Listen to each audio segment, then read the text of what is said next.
வணக்கம். சிடிஎன் நிகழ்வுகள் நிகழ்ச்சிக்கு உங்கள் அனைவரையும் வரவேற்கின்றோம். தொடர்ந்து நிகழ்வுகளை காணலாம். சட்டமன்ற தேர்தலுக்கு இன்னும் சில மாதங்களே இருப்பதால் அரசியல் கட்சிகள் தற்போதே தேர்தலுக்கான பணியில் மும்முரமாக ஈடுபட ஆரம்பித்துவிட்டனர். திமுக அமைத்த தேர்தல் அறிக்கை குழு தமிழகம் முழுவதும் சுற்றுப்பயணம் செய்து தேர்தல் அறிக்கையில் இடம்பெற வேண்டிய அம்சங்கள் குறித்து கருத்துக்கள் கேட்டு வருகிறது.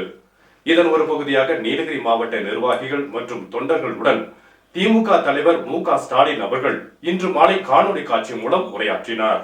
சட்டமன்ற தேர்தலுக்கு இன்னும் சில மாதங்களே இருப்பதால் அரசியல் கட்சிகள் தற்போதே தேர்தலுக்கான பணிகளில் ஈடுபட ஆரம்பித்துவிட்டன.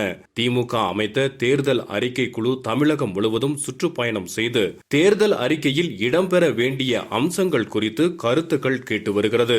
கொரோனா காலம் என்பதால் தமிழகத்தை மீட்போம் என்ற தலைப்பில் இணையதள வழி தேர்தல் பிரச்சாரம் ஆரம்பித்த ஸ்டாலின் அவர்கள் பல மாவட்டங்களில் பொது கூட்டங்களையும் நடத்தி முடித்தார். இதன் ஒரு பகுதியாக நீலகிரி மாவட்ட நிர்வாகிகள் மற்றும் தொண்டர்கள் உடன் திமுக தலைவர் மு.க.ஸ்டாலின் அவர்கள் இன்று மாலை காணொலி காட்சி மூலம் உரையாற்றினார். இந்த நிகழ்ச்சி குன்னூர் தனியார் அரங்கில் நடைபெற்றது. இதில் ஏராளமான திமுக நிர்வாகிகள் கலந்து கொண்டனர். நிர்வாகிகளிடம் திமுக தலைவர் மு.க.ஸ்டாலின் அவர்கள் காணொலி காட்சி மூலம் உரையாற்றினார். மேலும் திமுக சார்பில் மறைந்த முன்னாள் திமுக தலைவர் கலைஞர் கருணாநிதி அவர்கள் பல்வேறு திட்டங்களை செயல்படுத்தி வந்ததாகவும் தெரிவித்தார். இந்த நிகழ்ச்சியில் பாராளுமன்ற உறுப்பினர் ராசா, நீலகிரி மாவட்ட செயலாளர் ப. முபாரக், கூடலூர் சட்டமன்ற உறுப்பினர் திராவிடமணி, முன்னாள் சட்டமன்ற உறுப்பினரும் தேர்தல் பணிக்குழு செயலாளருமான க. ராமச்சந்திரன், ஆதிராவிட மாநில நலக்குழு செயலாளர் மற்றும் மாவட்ட ஊராட்சி தலைவர் பொந்தோஸ், உதகை மாவட்ட பொருளாளர் நாசர் அலி, மாவட்ட துணை செயலாளர் சசிகுமார், மாவட்ட அவை தலைவர் வெள்ளி உட்பட திமுக நிர்வாகிகள் பலர் கலந்து கொண்டனர்.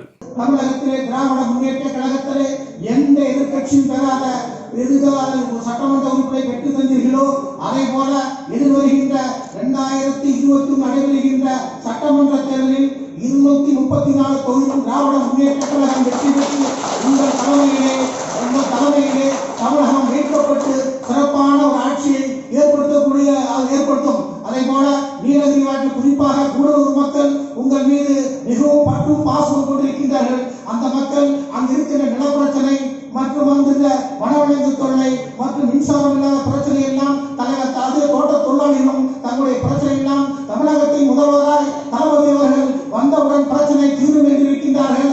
ஆகவே நீங்கள் முதலமைச்சர் ஆவது உறுதி. இந்த நாட்டிலே அரியணை ஏறி இந்த மக்களின் உரிமையையும் இந்த இந்திய நாட்டுக்கே உரிமையில் இருக்கும் ஒரு மகத்தான தலைவராக தலைவர் கலைஞர் அவர்களை உங்கள் கழகத்துக்கும் திராவிட முன்னேற்ற கழகத்துக்கும் தமிழக மக்களுக்கும் வழங்கி இருக்கிறார்கள்.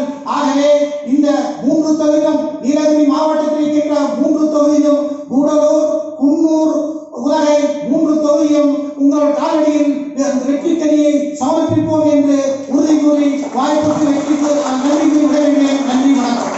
நாங்கள் இப்பொழுது எதிர்பார்த்துக் கொண்டிருப்பதெல்லாம் என்னைக்கு வாக்குப்பெட்டிகள் வரும், என்னைக்கு மக்கள் வாக்களிப்பார்கள், வாக்களித்து உடனடியாக எங்கள் தலைவர் முதலமைச்சர் ஆவார்கள் என்பது குறித்து தான் எதிர்பார்த்துக் கொண்டிருக்கிறோம். அந்த அளவுக்கு மக்களை எங்களை விட வேகமாக இருக்கிறார்கள். எங்களுக்கு ஒரு தலைவர் கிடைத்திருக்கிறீர்கள் என்றால் ஐயா தலைவர்களுக்கு பின்னால் உங்களுடைய பணி தலைவர் சொன்னது எங்களுக்கு உழைப்பு உழைப்பு உழைப்பு என்று சொல்வதற்காக நீங்கள் நமக்கு நாம திட்டத்தின் மூலமாக எந்த ஒரு கட்சி தலைவரும் செய்யாத பணி 234 தொகுதிகளிலும் ஒரு தொகுதி தவறாமல் எல்லா தரப்பு மக்களையும் நேரடியாக சந்தித்து நீங்கள் அவருடைய பிரச்சனை கேட்டு அறிந்து தெரிந்து அவங்க எல்லாம் நாம் ஆட்சிக்கு வந்த பின்னர் நீங்கள் முதலமைச்சர் ஆனதும் அவர்களுக்கு என்ன பணி செய்வீர்கள் என்பதை நீங்கள் ஏற்கனவே சொல்லியுள்ளீர்கள். பணியால் மட்டுமே எங்களால் திராவிட முன்னேற்ற கூட்டணி இன்னைக்கு 31 இடங்களில் வெற்றி பெற்று வெற்றியாக சூடி இன்னைக்கு பாராளுமன்றத்தில் திராவிட மன்றத்தின் குரல் ஓங்கி ஒலிக்க நீங்கள் வழிகாட்டினீர்கள். அதைத் தொடர்ந்து நீங்கள் இன்னும் இந்த கழகப்பணி கூட எல்லோரும் நம்முடன் என்ற அந்த திட்டத்தையும் நீங்கள் அறிவித்து அதன் மூலமாக எனக்கு எல்லா மூலவர்கள் எல்லாம் இருக்கின்ற எல்லா தரப்பு மக்களும் திராவிடத்திற்கு இணைய வேண்டும் என்ற எண்ணத்தை கொடுத்து அது உடனடியாக அவர் கையில் அந்த திராவிட உறுப்பினர் சார்பு சேருவது அதுக்கு ஒரு உற்சாகத்தை பெற்றவர்கள் இன்னைக்கு செய்து கொண்டிருக்கிறார்கள். நிச்சயமாக இன்னைக்கு நாங்கள் கேள்விப்பட்டவரை இன்னைக்கு ஏடிஎம்கேயாக நமக்கு எதிர்கட்சிக்காரர்களை சொல்கிறார்கள் 200க்கும் மேற்பட்ட இடங்களில் திராவிட முன்னேற்றம் வைப்பதற்கு வாய்ப்பு உள்ளது என்று ஏடிஎம்கேக்காரர்கள் சொல்லியிருக்காங்கன்னா அதை விட பெருமை எங்களுக்கு என்ன வேணும்? இந்த தலைவருக்கு வந்து யாரை பற்றி நாங்கள் வாய்ப்பு வேண்டிய அவசியம் இல்லை. எங்களுக்கு அந்த கடைசி நிமிஷம் எலெக்ஷன்ல இங்க இருக்கிற ஒவ்வொரு தொண்டனும் இது பார்த்து கொண்டிருக்கிற அத்தனை பேருமே ஒன்றிணைந்து பணியாற்றி உங்களுடைய வெற்றிக்கு பாடுபடுவோம். மிக நிச்சயமாக குறிப்பாக இந்த நீலகிரி மாவட்டத்தில் 3 தொகுதிகளிலும் மிக நிச்சயமாக மிகப்பெரிய வாக்குறுதிகளை வெற்றி பெறுவோம் என்று உங்களுக்கு உறுதி கூறிக்கொண்டு வாய்ப்பு தங்களுக்கு நன்றி கூறி விடைபெற்றுக் கொள்கிறேன். நன்றி, வணக்கம். ஆகஸ்ட் 7 நம்ம எல்லாரும் கண்கலங்கி கதறிய ஒரு கவலையான நாள். நம்ம எல்லாத்தையும் தலை நிமிர்ந்து நிற்க வைத்த ஒரு அற்புத தலைவன். திராவிடம் என்று போராடி கொண்டிருக்கிறோம்.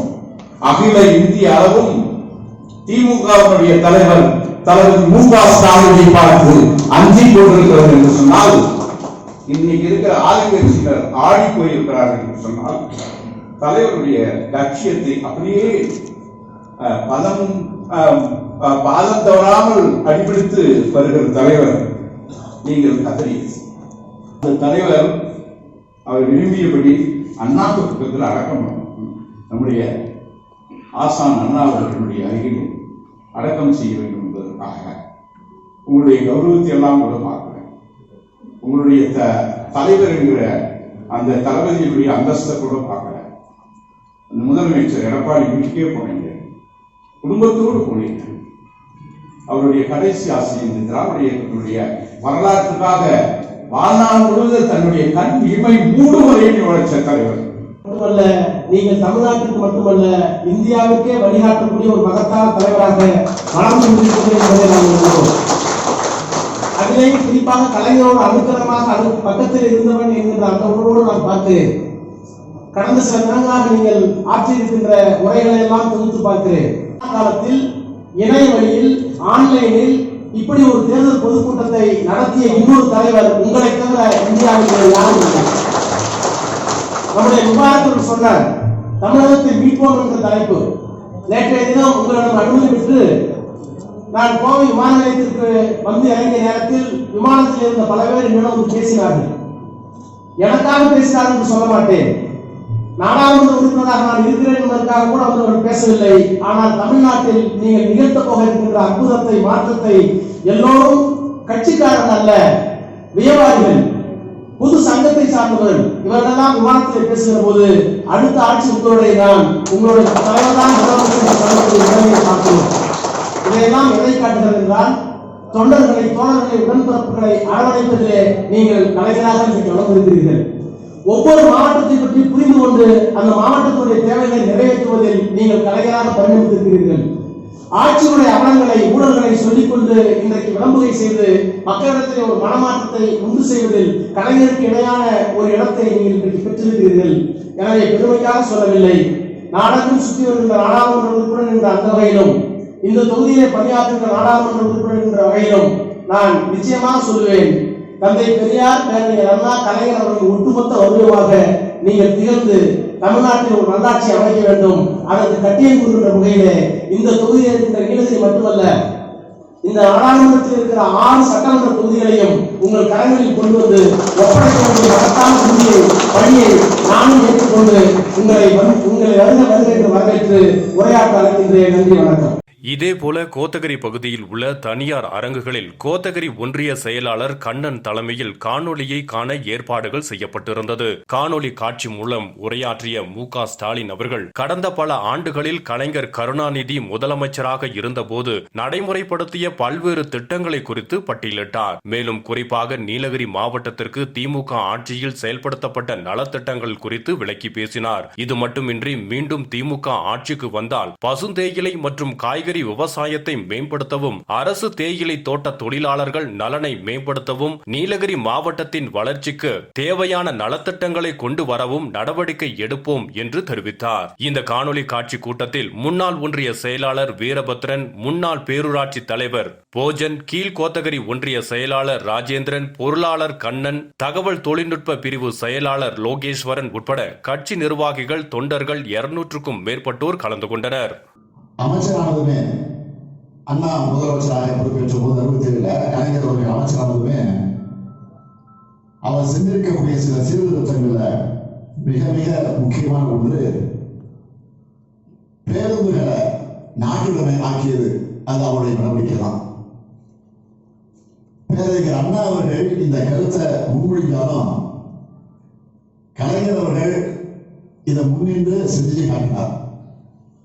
அந்த வரலாற்று சிறப்புமிக்க திட்டத்தை ஊட்டி மாவட்டத்தில் தான் முதல்ல தொடங்கினார் நம்முடைய முதலமைச்சராக இருந்த தலைவர் கலைஞர் அவர்கள். உதகையிலேயே 1970ஆம் ஆண்டு புது புலியுடன் புதுப்பிச்சவர் முதலமைச்சர் கலைஞர் அவர்கள். உதகையில சுற்றுலா வளர்ச்சி கழகம் சார்பாக மாளிகை கட்டுவதற்காக நிதி ஒதுக்கீடு செஞ்சவர் நம்முடைய தலைவர் கலைஞர் அவர்கள்.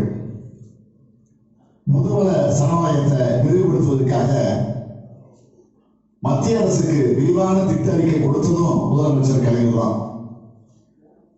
இலங்கையில உள்நாட்டு போர் கொண்ட போது அங்கிருந்து திரும்பவர்கள் பெரும்பாலும் தேயிலை தோட்ட தொழிலாளர்கள், தேயிலை தோட்ட தொழில் தெரிந்தவர்கள் என்கிற காரணத்தால 1970ஆம் ஆண்டு கூடலூர், பந்தலூர், கோத்தகிரி ஆகிய தாலுகாக்களில் அவர்களை குடியமர்த்தியவர் முதலமைச்சராக இருந்த தலைவர் கலைஞர் அவர்கள். அது மட்டுமல்ல, அவர்களுக்கு வாழ்வாதாரத்தை ஏற்படுத்தக்கூடிய வகையில தமிழ்நாடு தேயிலை தோட்ட கழகத்தை ஏற்படுத்தி தந்தார்.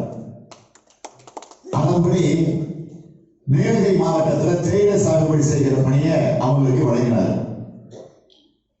உதகையில இளம் புலகர் வளச்சங்கம் கட்டடத்தை இலவசமாக கட்டித்தந்த பெருமை தலைவர் கலைஞருக்கு தான் உண்டு. 100 ஆண்டு பழமை வாய்ந்த மலை ரயில் நீலகிரியில 1970க்கு பிறகு தொடர்ந்து இயக்கப்படுவதற்கு நிதி ஒதுக்கி செஞ்சவனும் நம்முடைய முதலமைச்சர் கலைஞர் தான். மின் இணைப்பு வழங்கி வண்ண தொலைக்காட்சிகளையும் வழங்கினவர் முதலமைச்சர் கலைஞர் அவர்கள். கூடலூர் பகுதியில சுமார் 10,000 வீடுகளுக்கு மின் இணைப்பு வழங்கினவர் முதலமைச்சர் கலைஞர் அவர்கள். நான் உள்ளாட்சித்துறை அமைச்சராக இருந்தப்போ உள்ளாட்சி கடை வியாபாரிகளுக்கு கடை உரிமை நீட்டிப்பு தந்து பெயர் மாற்றம் செய்து கொள்வதற்கான அனுமதியை அன்றைக்கு நான் வழங்கினேன். நீலகிரி மாவட்டத்துக்கு அரசு நியாய விலை கடைகள்ல 24 கிலோ அரிசி வழங்கினதும் திமுக ஆட்சி காலத்துல தான். நான் உள்ளாட்சித்துறை அமைச்சராக பொறுப்பு வகிச்ச காலத்துல உதகைக்கு 3வது குடிநீர் திட்டத்தை கொண்டு வந்து உதகை நகர மக்களுடைய குடிநீர் தேவையை பூர்த்தி செஞ்சோம். 2009ஆம் ஆண்டு திமுக ஆட்சியில் இருக்கும்போது நீலகிரி மாவட்டத்தில் பெரும் வெள்ளம் ஏற்பட்டுச்சு. 50க்கும் மேற்பட்டவங்க உயிரிழந்தாங்க. கலைஞர் அவர்கள் அமைச்சரானதுமே அதாவது 50க்கு மேற்பட்ட உயிரிழந்த நேரத்தில் அப்போ மிக மோசமான இயற்கை பேரிடர் ஏற்பட்ட அந்த சூழ்நிலை. முன்னதாக காணொலி காட்சி கூட்டம் நடைபெறவிருந்த அரங்கிற்கு முன்னாள் மத்திய அமைச்சர் ஆ ராசா வந்து ஆய்வு செய்தார். அவருக்கு கோத்தகிரி ஒன்றிய திமுக செயலாளர் கண்ணன், தலைமை பொதுக்குழு உறுப்பினர் எக்ஸ்போ செந்தில், தகவல் தொழில்நுட்ப பிரிவு செயலாளர் லோகேஸ்வரன், கட்சி நிர்வாகிகள் பாண்டியன், தங்கவேல், ராபர்ட், கணபதி, முகமது ஜாஃபர், சுந்தரம், இளம் தென்றல், பாபு, தாந்தநாடு ரஜினி ரமேஷ், அரங்க உரிமையாளர்கள் கணேஷ் ஆகியோர் பூங்கொத்து மற்றும் சால்வைகளை வழங்கி சிறப்பான வரவேற்பு அளித்தனர். தேமுதிக கட்சி தலைவர் விஜயகாந்த் மகன்கள் கோத்தகிரி வந்ததையொட்டி அவர்களுக்கு சிறப்பான வரவேற்பு அளிக்கப்பட்டது.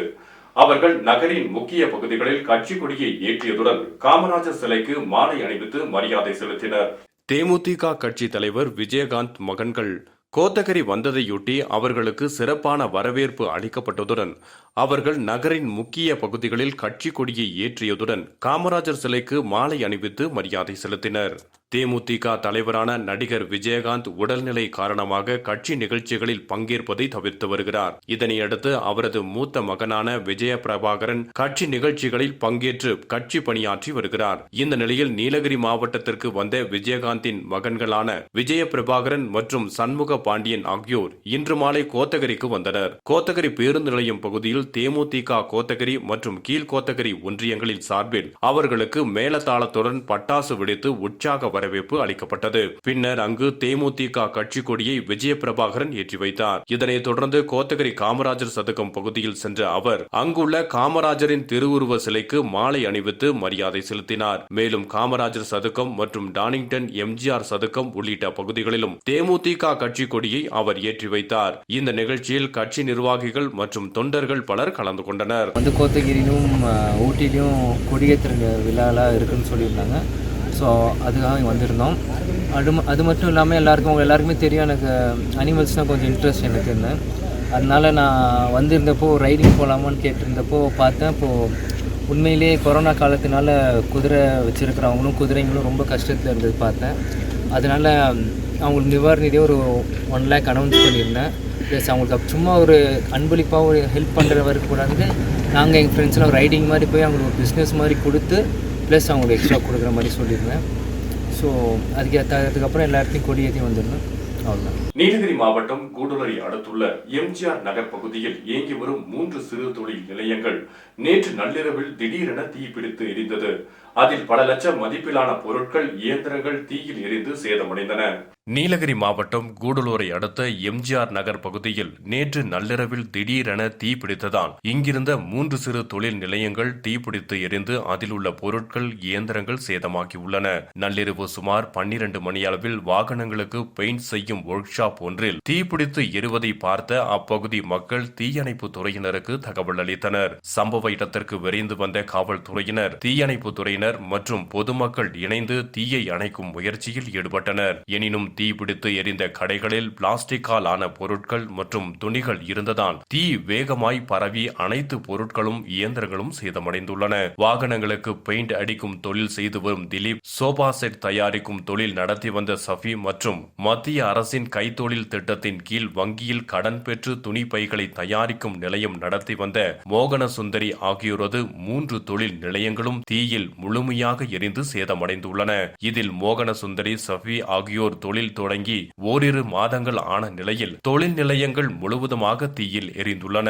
இதில் பல லட்சம் ரூபாய் பெருமானமுள்ள பொருட்கள், இயந்திரங்கள் முழுவதுமாக தீயில் எரிந்து சேதமடைந்ததால் தொழில் நடத்தியவர்கள் தற்போது நெருக்கடியான நிலைக்கு தள்ளப்பட்டுள்ளனர். மின்கசிவு காரணமாக தீ பரவி இருக்கலாம் என காவல்துறையினர் தெரிவித்துள்ளனர். நாமக்கல் மாவட்டம் பள்ளிப்பாளையம் ஊராட்சிக்குட்பட்ட பல்வேறு பகுதிகளில் நடைபெற்ற அரசு நிகழ்ச்சிகளில் தமிழக மின்சாரம் மற்றும் மதுவிலக்கு ஆயத்தீர்வுத்துறை அமைச்சர் பி தங்கமணி அவர்கள் கலந்து கொண்டார்.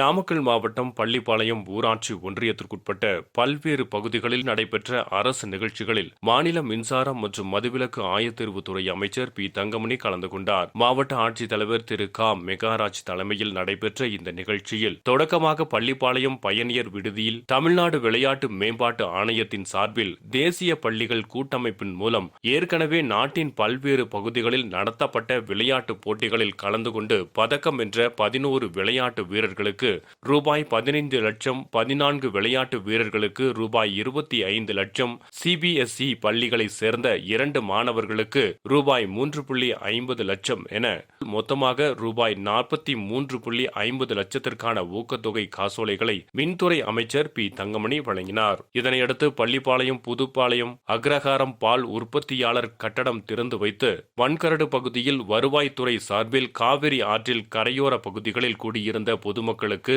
ஏற்கனவே நில அளவை செய்து 338 குடும்பங்களுக்கு வீட்டுமனை பட்டாக்களை அமைச்சர் வழங்கினார். இதனைத் தொடர்ந்து மண்கரடு பகுதியில் செய்தியாளர்களிடம் பேசிய மாநில மின்சாரம் மற்றும் மதுவிலக்கு ஆயத்தீர்வுத்துறை அமைச்சர் பி தங்கமணி, நீர்நிலை புறம்போக்கு பகுதிகளில் வசிக்கின்ற குடியிருப்பு வாசிகளுக்கு ஆட்சேபம் இல்லாத இடமான வேறு இடத்தில் வீட்டுமனை பட்டா வழங்க நடவடிக்கை எடுக்கப்பட்டு வருகிறது. நாமக்கல் மாவட்டத்தில் 5000 பேருக்கு இதுபோன்ற வீட்டுமனை பட்டா வழங்கப்பட உள்ளது. இன்று மண்கரடு பகுதியில் 338 பேருக்கு பட்டா வழங்கப்பட்டுள்ளது. மாவட்டத்தில் ஏற்கனவே 650 பேருக்கு பட்டா வழங்கப்பட்டுள்ளது என்று மாநில மின்சாரம் மற்றும் மதுவிலக்கு ஆயத்தீர்வுத்துறை அமைச்சர் பி தங்கமணி பேட்டியின் போது கூறினார். இந்த நிகழ்ச்சியில் நாமக்கல் மாவட்ட வருவாய் அலுவலர் திருமதி துர்காமூர்த்தி, திருச்செங்கோடு கோட்டாட்சியர் ப மணிராஜ், குமாரபாளையம் வட்டாட்சியர் மா தங்கம், மாவட்ட ஊராட்சி உறுப்பினர் எஸ் செந்தில், மாவட்ட விளையாட்டு அலுவலர் க ஆனந்த் நாராயணன் உட்பட பலர் கலந்து கொண்டனர்.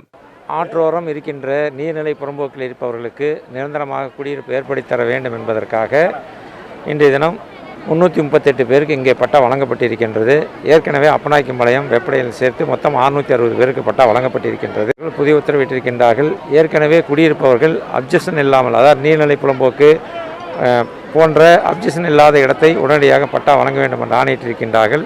மாவட்ட ஆட்சியர், மாவட்ட வருவாய்த்துறை அதிகாரிகள் எல்லாம் ஆய்வு செய்து கொண்டிருக்கின்றார்கள். இந்த மாத கடைசிக்குள் மாவட்டத்திற்குள் இதுபோன்று இருப்பவர்களுக்கு கிட்டத்தட்ட ஒரு 5000 பேருக்கு பட்டா வழங்க இருக்கின்றது. திமுக துணை பொதுச் செயலாளராக பதவியேற்று முதலாக உதகைக்கு வந்த நீலகிரி நாடாளுமன்ற உறுப்பினர் ராசா அவர்களுக்கு மாவட்ட திமுக சார்பில் உற்சாக வரவேற்பு அளிக்கப்பட்டது.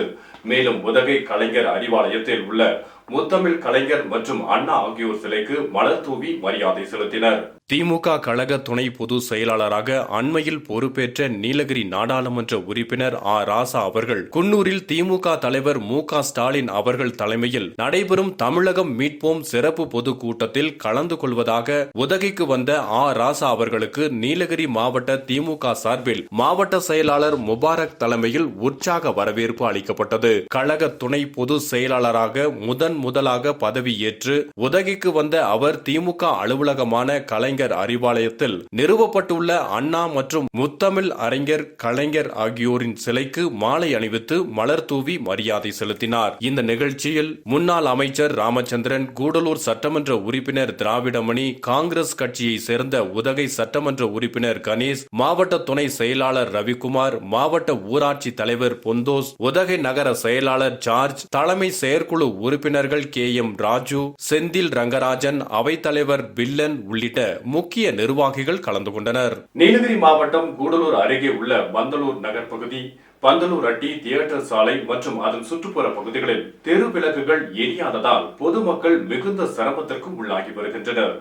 மேலும் இந்த பகுதியில் புலி, கரடி, யானை, காட்டெருமை, காட்டுப்பன்றி மற்றும் பல விலங்குகள் இந்த பகுதியில் காணப்படுவதால் இப்பகுதி மக்கள் மிகுந்த பயத்துடன் காணப்படுகின்றனர். மேலும் இந்த விஷயத்தில் கவனம் செலுத்தி தெரு விளக்குகளை சரி செய்து தர வேண்டும் என அப்பகுதி மக்கள் கோரிக்கை விடுத்துள்ளனர். நீலகிரி மாவட்டம் கூடலூர் அருகே உள்ள பந்தலூர் நகர் பகுதி, பந்தலூர் அட்டி, தியேட்டர் சாலை மற்றும் அதன் சுற்றுப்புற பகுதிகளில் ஆயிரக்கணக்கான பொதுமக்கள் வசித்து வருகின்றனர். இப்பகுதிகள் மற்றும் இதன் சுற்றுவட்டார பகுதிகளில் தெரு விளக்குகள் எரியாததால் பொதுமக்கள் மிகுந்த சிரமத்திற்கு உள்ளாகி வருகின்றனர். வனப்பகுதி அருகே உள்ள இந்த பகுதிகளில் வனவிலங்குகளான புலி, கரடி, யானை, காட்டெருமை, காட்டுப்பன்றி மற்றும் பல வனவிலங்குகள் இந்த பகுதியில் காணப்படுகின்றன. இரவு நேரங்களில் இப்பகுதிகளில் தெருவிளக்குகள் இல்லாத பொதுமக்கள் மிகுந்த பயத்துடன் காணப்படுகின்றனர். தெருவிளக்குகள் எரியாதது குறித்து நகராட்சியிடம் பொதுமக்கள் புகார் அளித்தால் இந்த பணிக்கான டெண்டர் விடப்பட்டுள்ளதாகவும் டெண்டர் எடுத்தவர்களைத்தான் இதை சீர் செய்ய வேண்டும் என கூறுவதாகவும் அப்பகுதி மக்கள் கூறுகின்றனர். சில பகுதிகளில் தெருவிளக்குகள் சீர் செய்யப்பட்டாலும் தரமற்ற விளக்குகள் பொருத்துவதால் 10 முதல் 15 நாட்களில் மீண்டும் தெரு விளக்குகள் எரியாமல் போவதாகவும் பொதுமக்கள் புகார் தெரிவிக்கின்றனர். எனவே உடனடியாக நகராட்சி நிர்வாகம் இந்த விஷயத்தில் விஷயத்தில் கவனம் செலுத்தி அனைத்து பகுதிகளுக்கும் தெரு விளக்குகள் எரிய வழிவகை செய்ய வேண்டும் என அப்பகுதி மக்கள் கோரிக்கை விடுத்துள்ளனர். வண்டலூர் பொறுத்த வரைக்கும் புலி, கரடி, பன்னி, சிறுத்தை புலி, யானைகள் இத்தனை மிருகங்கள் நடமாடுறதுனால எங்களுக்கு ஸ்ட்ரீட் லைட் ஏரியணும். உடனே ஸ்ட்ரீட் லைட் செஞ்சு கொடுக்குறது முனிசிபாலிட்டி செய்கிறதே இல்லை. கேட்டால் கான்ட்ராக்ட் கொடுக்குறேன்னு சொல்கிறாங்க. உடனடியாக அதை சீர் செய்து தரும்படி கேட்டுக்கொள்கிறேன். இல்லைன்னா மக்களை திரட்டி போராட்டம் நடத்துவோம். குடோன், அரிசி குடோன், இங்கே தாலுக்கா ஆஃபீஸு இதெல்லாம் பக்கத்திலே இருக்குது. பெரிய பள்ளிவாசல் இருக்குது. இதில் மக்கள் நடமாட்டம் அதிகமாக இருக்குது. அதுகொண்டு உடனடியாக இதை சீர் செய்து தரும்படி கேட்டுக்கொள்கிறேன். நீலகிரி மாவட்டம் கோத்தகிரி ஊராட்சி ஒன்றியம் கொணவக்கரை ஊராட்சி பணியாளர்கள் மற்றும் தூய்மை பணியாளர்கள் குடும்பங்களுக்கு தீபாவளி பரிசு பொருட்களை ஊராட்சி தலைவர் ஜெயப்பிரியா அவர்கள் வழங்கினார். நீலகிரி மாவட்டம் கோத்தகிரி ஊராட்சி ஒன்றியத்திற்குட்பட்ட கொணவக்கரை ஊராட்சி தலைவராக தேர்ந்தெடுக்கப்பட்டவர் ஜெயப்பிரியா. வரும் சனிக்கிழமை நாடு முழுவதும் தீபாவளி பண்டிகை சிறப்பாக கொண்டாடப்படுவதையொட்டி ஊராட்சியில் பணிபுரியும் பணியாளர்கள், துப்புரவு தொழிலாளர்கள், தூய்மை பணியாளர்கள் மற்றும் ஊராட்சிக்கு உட்பட்ட பகுதி மக்கள் சுமார் 2000 பேருக்கு தீபாவளி பண்டிகையை சிறப்பாக கொண்டாடும் பொருட்டு தனது சொந்த செலவில் தீபாவளி பரிசு பெட்டகங்களை ஊராட்சி தலைவர் ஜெயப்பிரியா அந்தந்த கிராம பகுதிக்கு நேரில் சென்று வழங்கினார். இந்த நிகழ்ச்சியில் கட்சி நிர்வாகி ஹரிஹரன், விஜயன், ராதாகிருஷ்ணன், சரவணன், ஜக்கனாரை ஊராட்சி கவுன்சிலர் சிவராஜ் உட்பட பலர் கலந்து கொண்டனர். உங்க எல்லாத்துக்கூட சேர்ந்து இந்த பண்டிகையை கொண்டாடணுங்கிறதுக்காக அவரால் முடிஞ்ச ஒரு உதவி இத்தனை காலத்துல யாரும் செஞ்சிருக்க மாட்டாங்கம்மா. உங்களுக்கே நல்லா தெரியும். இப்ப முறை 1 வருஷம் கூட ஆகல. இந்த நிலையில என் பஞ்சாயத்துல இருக்க என் மக்களுக்கு, என்னோட குடும்பத்துக்கு என்னால முடிஞ்சது ஏதாவது ஒரு ஹெல்ப் பண்ணணும்னு சொல்லி திருமதி ஜெயப்பிரியா அவங்களோ அவரோட வீட்டுக்கு ஹரிஹரன் அவங்களும் இது பண்ணி அவங்களால முடிஞ்ச ஒரு பரிசு பொருள் மாதிரி உங்களுக்கு வீட்டுக்கு ஒரு கார்டு சொல்லி தரதுக்கு வந்திருக்காங்கம்மா. அவங்களுக்கு உங்க சார்பிலையோ என்னோட சார்பில் அவங்களுக்கு நான் மனமார்ந்த நன்றியை தெரிவிச்சுக்கிறேம்மா. வேற ஒன்றும் இல்லை. இப்போ கொரோனா காலத்தில் எல்லாருக்கும் கொஞ்சம் கஷ்டம், வறுமை எல்லாம் இருக்கும். நீங்கள் எல்லாரும் என் மேலே ஒரு நம்பிக்கை வச்சு எனக்கு ஓட்டு போட்டீங்க. ஏதாச்சும் ஒன்று பண்ணுவாப்பில் என்ன. பஞ்சாயத்துக்கு 1 வருஷமா ஒரு ஃபண்டோ எதுவுமே இல்லை, எல்லாமே கொரோனா தான். அந்த டைமில் உங்களுக்கு காய்கறி கொண்டு வந்து கொடுத்தேன். இப்போ பண்டிகை வந்துருச்சு. பண்டிகையும் உங்கள் கூட கொண்டாடணும். எல்லாருமே என் குடும்பம் தான் எனக்கு நினைச்சிட்டு இருக்கேன். அப்புறம் குராக்கரா ஸ்பெஷல் எப்பவுமே அது என்னோட சொந்த வீடு மாதிரி இந்த ஏரியாவில். அப்போ உங்க கூட பண்டிகை கொண்டாடுறதுக்காக அந்த பண்டிகையில எல்லாருமே துணி எடுப்போம் இல்லையா. என்னோட குடும்பம் 2000 பேர், 2000 பேருக்கு நான் பண்ண வேண்டியிருக்கு. அதனால நான் கொடுக்கறது ஒன்னா இருக்கலாம், இருந்தாலும் வீட்டுக்கு ஒன்னாச்சும் தரணும்னு நினைக்கிறேன். வாங்கி சந்தோஷமா வாங்கிட்டு போங்க. இத்துடன் CTN நிகழ்வுகள் நிகழ்ச்சி நிறைவடைந்தது. தினந்தோறும் இரவு 8:30 மணி, 10 மணி, மறுநாள் காலை 7:30 மணிக்கு CTN நிகழ்வுகள் நிகழ்ச்சியை காண தவறாதீர்கள். வணக்கம்.